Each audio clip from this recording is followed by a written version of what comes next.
Hello and welcome to CrossTalk, where all things are considered. I'm Peter Lavelle. Is the U.S. fighting the Islamic State or hoping to rearrange the order in the ever-volatile Middle East? Is Syria the real target? And what about Obama's coalition of the willing? Upon close inspection, it appears to be a coalition of the reluctant.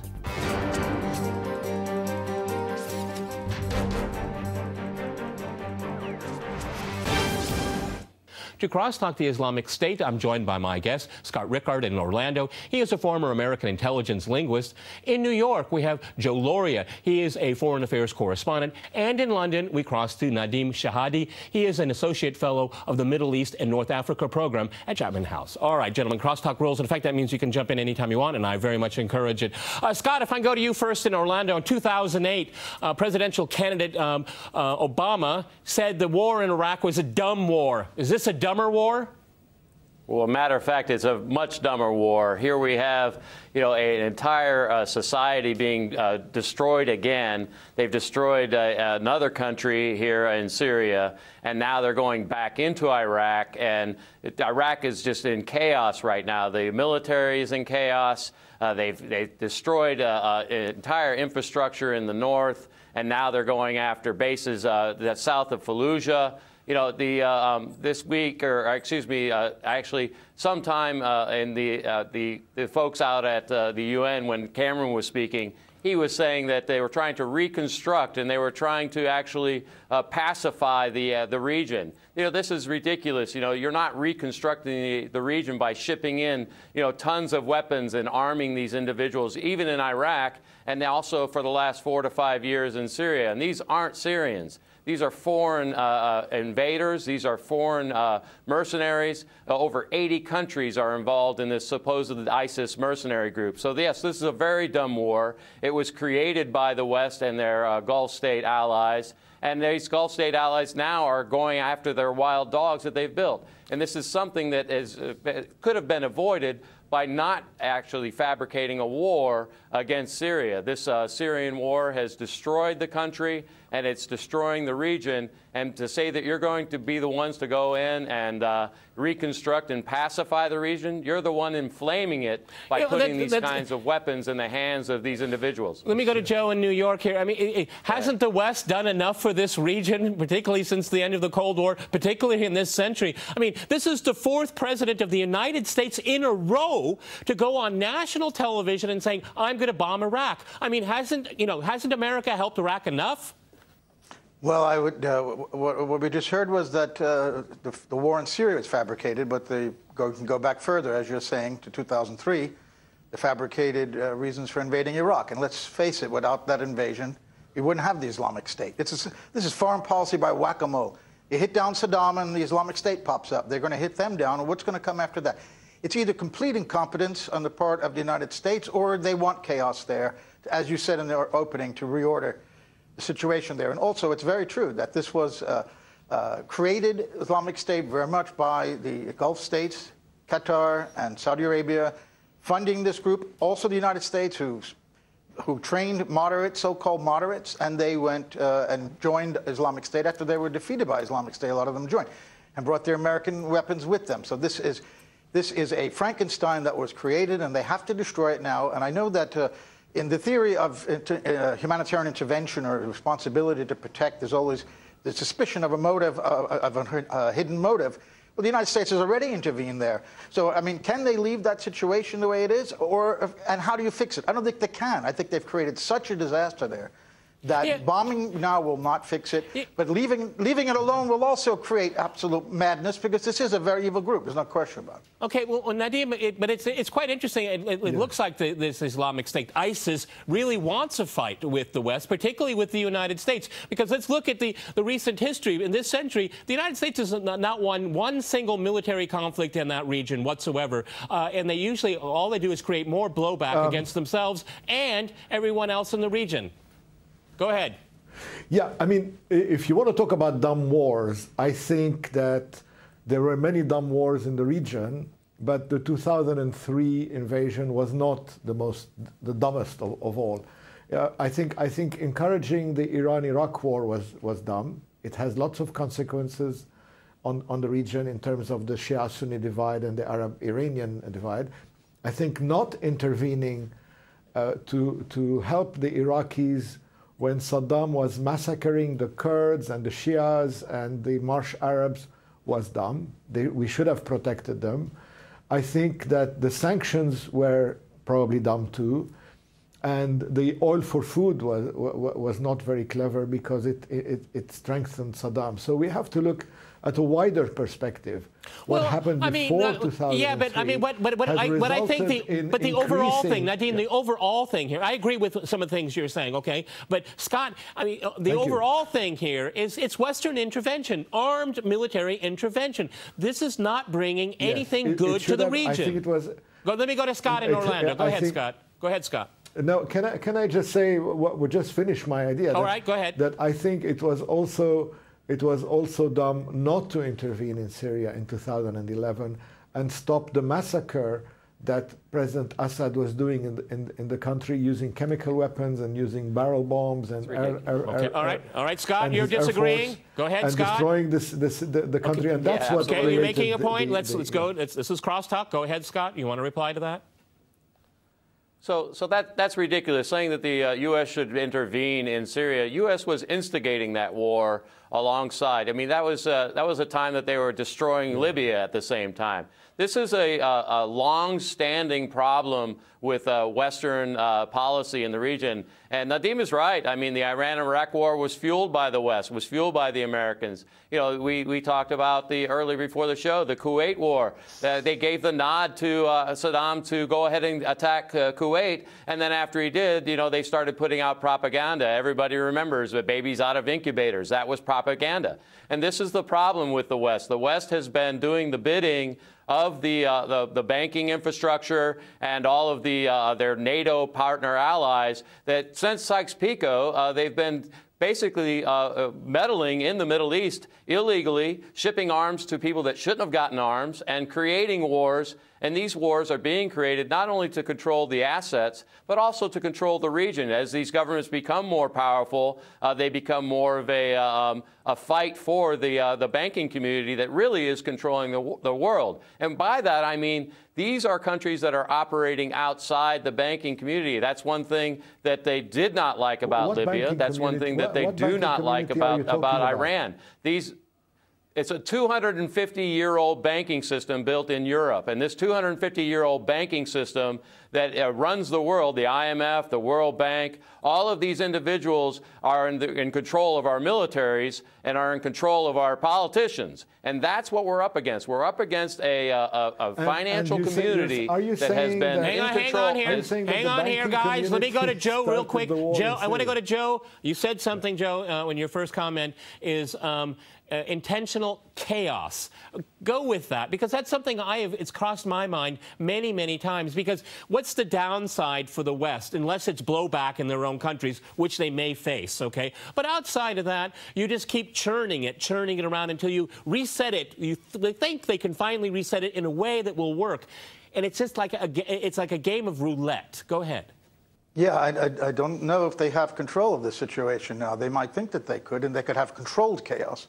But this might be uncontrolled chaos. And I should point out, Russia 3 years ago, at the beginning of the Syrian civil war, was warning the West that, hey, we don't really like Assad very much, but if you back these rebels, we're going to have an explosion of extremism in the region that's going to come back and haunt Europe and Russia, and that's exactly what's happened.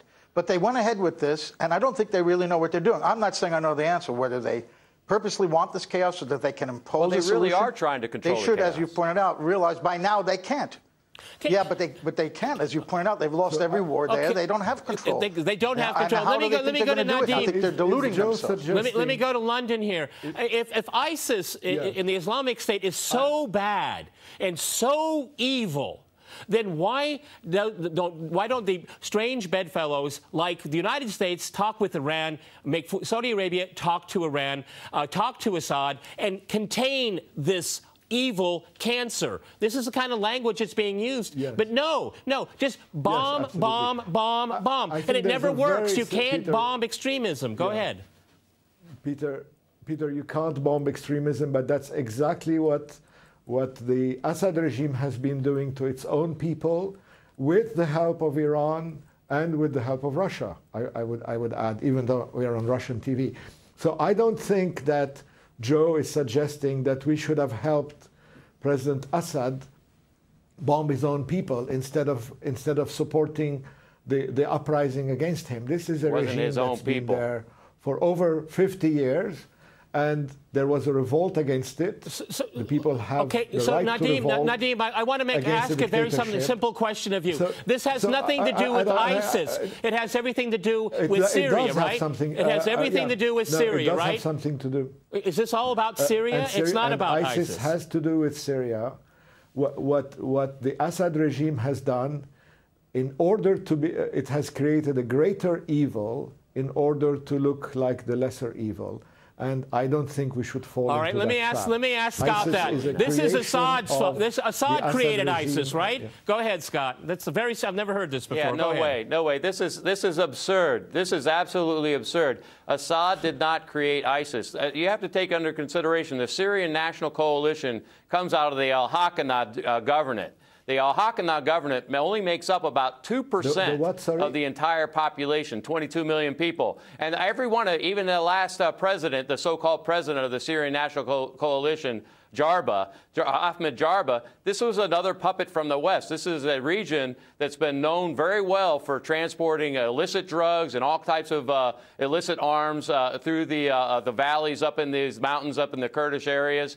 This is a region that the Americans have been operating for over 30 years. So, no, this is not a legitimate uprising. This uprising was created, was fabricated, and Assad had to defend himself. Assad didn't attack anyone. Okay, gentlemen, I have to jump in here. I have to jump in here. We're going to go to a short break, and after that short break, we'll continue our discussion on the Islamic State. Stay with our team.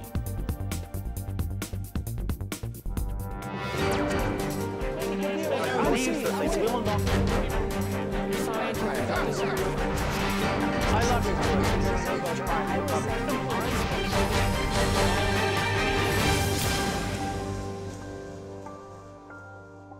Okay, I'd like to go back to Joe in New York. I find this whole rhetoric about fighting ISIS, the Islamic State, very confusing. Why they say it might take over 3 years, where do they get this number here? We have seen a number of armed military interventions in the region in this century. They never seem to work. They leave chaos and destruction in their wake. Why do they think it's going to be different this time? I don't know if they think that. They're saying that. I don't really know what they think. I think they're desperate to try to fix a huge problem that they helped create in Mount Washington. And as you say, bombing is the only thing that seems to be the way they can deal with this right now. And the likelihood that it will only spread violence and create more instability, which Obama in his speech to the UN this week has said that the UN should bring stability to the region. Well, the U.S. has helped create that instability. Now they're pretending they're coming in on a white horse to solve a problem that they themselves created. But I think a big question here that you raised in the introduction, Peter, is what is the end game here? If they should neutralize the Islamic State, what happens to these so-called moderates that they will be training and fighting on the ground? Because they need to, well, they're going to turn to Damascus. Will the U.S. provide the air cover to these rebels the way they did in Libya, to use the Libyan model, and we see how that's turned out? And Libya and Syria is far more complex with a lot more civilians at stake there. That's what I want to know. And they have no answer for this right now, whether that's what's going to happen 2 or 3 years down the line. Well, I have an answer if you want me to. Go ahead, Nadim, jump in. Go ahead in London. Go ahead. Yes. I mean, the chaos that we are seeing in Libya is a consequence of having had 40 years of a Gaddafi regime, which is a brutal dictatorship that had, in a way, paralyzed the whole of society. It's not the consequence of the removal of the dictatorship. And in a way... Come on, Nadim. You're saying... Are you saying it's better today in Libya than when Gaddafi was a ruler there? Are you saying that here? That it was better... It's better today than then? I think, go ahead. Yeah, Peter, this is a very classic trap that people use, that it was better in Iraq when Saddam was there, and it's better in Syria with Assad, and it's better with Gaddafi. Was it better under King Idris? There is a well, a million people are still alive. I think it is a fallacy to think that the only solution for the people of the region is to be under brutal dictatorships. and to be suppressed. And okay, on so the contrary, the alternative is Western military intervention. That's the alternative. Go ahead, Scott. I don't understand that. You know, that's just destroying societies and states. I don't understand where Nadeem. Go ahead. Nadeem is off his rocker. I mean, you got to be kidding me. It was better under King Idris. Well, King Idris was far more despotic than Saddam Hussein. If we keep this, sorry, I apologize, sir. I apologize. King Idris was far more despotic. I'm being polite with you. And I would rather you criticize ideas. He apologized, Nadeem. He did apologize on air. Okay, he did apologize. Okay, I reject. I refuse the apology. So King Idris was far more brutal a dictator than anyone that's ever ruled over Libya than maybe Mussolini and Grazia. These are the kinds of things that Libya has been through. And for the first time, they built one of the most powerful nations in the history of Africa. It had the best water system, free education, free medical. People weren't starving, free bread. I mean, this was one of the best nations that was ever constructed in the entire continent of Africa. So to say he was a brutal dictator, certainly he wasn't the best guy, but there was only about 12,000 people in prison in a country of 6 million. It was a profitable country. People were living well. They were subsidizing vehicles. So, no, you are absolutely wrong on your analysis of Libya. I'm an expert on Libya, and I can talk to you for days about what was different there. And the fact is that the Americans are creating this chaos, and now they're strategically going back and taking out specific devices. They're taking out all the vehicles that they've stolen from Iraq. They're taking out all the oil refineries. They're taking out all the actual assets that there's this mercenary army that they let loose. And then they're going to allow them to use small arms and do small arms and just slaughter individuals and then continue to say how bad they are, because you can't take away their small arms. But it's very simple for them to take out. They took out 12 oil refineries. And they're taking out, again, every one of these MRAPs and these, all of these Humvees. Right, let me go to New York here. Let me go to Joe. Let me go to Joe in New York here. Joe, one of the things in looking at what's happened with the changes in the region is that you can get some jihadists, and in this case, the Sunni jihadists, motivated, paid, and trained, but you can't turn them off when you want to turn them off. And this is the nightmare that Saudi Arabia and the Gulf countries have created for themselves, along with a lot of American help and money and just pure stupidity. Absolutely. There's no question about it. They've created this monster that they wanted to use to overthrow Assad, and now that threatens them. And that's why it has to be taken care of. That's why they're joining this coalition in one form or the other. And it's also why, interestingly, the United States has now been speaking in public for the first time that I know of, what they only spoke in private to the Gulf potentates, and that is you have to cut off financing, you've got to stop these preachers on TV inciting sectarian hatred, and you've got to stop proxy wars. Obama said at the UN that the two major regional powers, he didn't name them, but they're Saudi Arabia, of course, and Iran, have to come together to negotiate to end the proxy wars. This is long overdue. Obviously, this is the solution. So many problems in the regions, from Beirut all the way to Kabul. And the U.S. is now saying stop the financing. The Germans have said openly that Qatar was financing Islamic State. We never heard this from the West before. So now they've realized what the hell they created with the financing, with the incitement, with these preachers. The West said nothing about this before because it was serving their interests. Now it's not serving anyone's interest, except it looks like the Islamic State's interest of their own. And that's why everyone is ganging up with the Iranians, the Syrians, the U.S., the Gulf. They're all together on the same side at the moment against Islamic State because they created this in a laboratory, a monstrous force to try to overthrow Assad. And look what's happened. It failed, and they have to defeat it now. And who knows what's going to happen. Nadeem, what is your prognosis here? I mean, could we? Well, my prognosis is that the disagreement we have is very clear. I think your other two participants think that there was nothing wrong with the Middle East under Gaddafi, Assad, and Saddam Hussein. I'm not saying that at all. Kept them in power. That's not the truth. And I'm saying that the world is much better off without these dictatorships. And so will the Middle East. Yeah, but Nadeem, how does that move us forward here? I don't understand your position whatsoever. Because what I keep saying, my position is very clear. My position is very clear. Continuing military intervention in the Middle East, like the West has been doing for the last, let's say, 15 years, does not work. Why do they keep doing it? Go ahead, Nadeem. Well, I think that military intervention is sometimes necessary, and it is not true that it's always leads to bad results. The intervention in 1990-91 to get Saddam Hussein out of Kuwait was a successful one, and I think the mistake was not continuing and getting rid of Saddam at the time. The transition in Iraq would have been much better.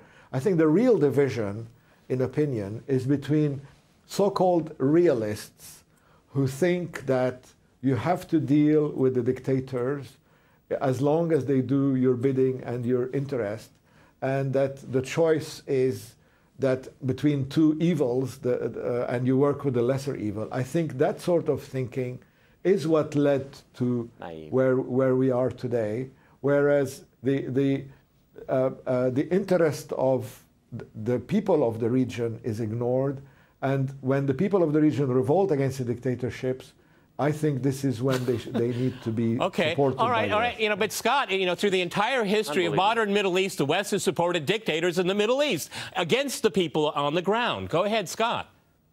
So there was no revolt against Gaddafi either, and no doubt, you know, dictators, these guys are not the best. But at the end of the day, millions of people have been killed, and millions of people would disagree with this individual that their life was better when they were alive. So Gaddafi didn't kill people. Yeah. There's been thousands, hundreds of thousands killed in Libya. There's been millions killed in Iraq. So the result is the result. Excuse me, sir, I didn't talk over you. Excuse me, sir, I did not talk over you. The fact remains. The fact remains. At the end of the day. You have a regime that is controlling people, but that doesn't give you the right to go in and murder those people and then cause chaos in that country to continue those illegal wars. And these are very profitable wars. And don't forget the partner of Israel. Israel is also a partner in these wars, the silent part, the most secretive and hushed up. You never hear about their activity. There are hundreds and hundreds of Israelis involved in this same activity that's going on out of Saudi Arabia and Qatar. And Qatar is by far the spearhead putting together this national coalition, this false national coalition that is supposedly uprising against Syria. As I said earlier, it's a very small percentage, less than 2%. And it's a country of 22 million. So, no, these are not revolts. These are interventions, and these interventions are illegal by international law. I want to go with that. Joe, I want to go with that in New York here. I find it very distressing that we have 2003, the illegal invasion of Iraq, and now we have another new war that is way beyond international law. But as an hegemon, nothing can stop the United States if it wants to go to war. That's very tragic. Yeah, their argument is Chapter 51 of the UN Charter gives self-defense gives Iraq the right to self-defense, and the U.S., in very creative interpretation of that Article 51 of self-defense, says that they can go across borders to attack someone who is threatening Iraq, which is Syria. So that's the basis of it. But it's flimsy. There's no legal argument. I mean, they had meetings at the UN on this, and no one is even raising that about the legality of the U.S. action. And I want to just respond to Nadeem, because I never said that there were no problems under Saddam or under Gaddafi. That's ridiculous. This is really tragic that there's two terrible choices here. A dictator that keeps his extremists out, and Gaddafi did say that al-Qaeda would come to Libya. Joe, I'm sorry, I have to jump in here. We have run out of time, gentlemen. I'm very sorry. Many thanks to my guests in Orlando, New York, and in London. And thanks to our viewers for watching us here at RT. See you next time. And remember, CrossTalk rules.